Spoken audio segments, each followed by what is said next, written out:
Hello, in this video we'll be going over choanal atresia repair in an adult. She had undergone an unorthodox procedure to make a hole in her septum in the back, and as a result actually had developed significant scarring anteriorly on the left, and her posterior choanal atresia plate or membrane was still in place. The prominent scar on the patient's left side connecting the septum to the lateral nasal wall and the inferior turbinate is demonstrated. This is incised with a number 15 blade, and a freer elevator as well is used to separate these areas. And this is demonstrated then, the separation passing the instrument between the two.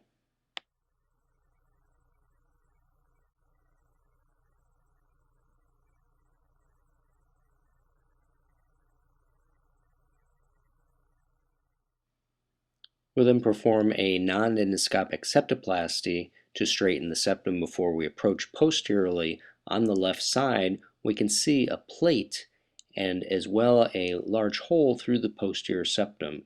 The plate itself is intact and has not been altered.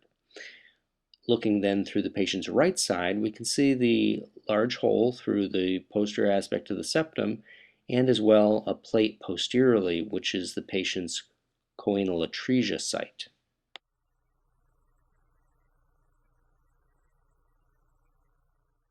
Multiple instruments are used to resect the posterior choanal atresia plate on the left side, including a large backbiter and through-biting up-cutting forceps, as well as the microdebrider to remove redundant mucosa and membranous tissue.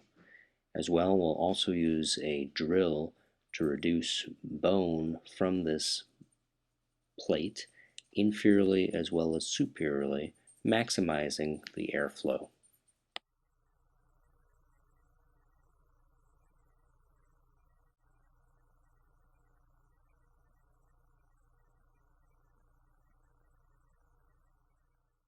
Standard septoplasty splints will be placed to prevent scarring from the lateral nasal wall on the left side.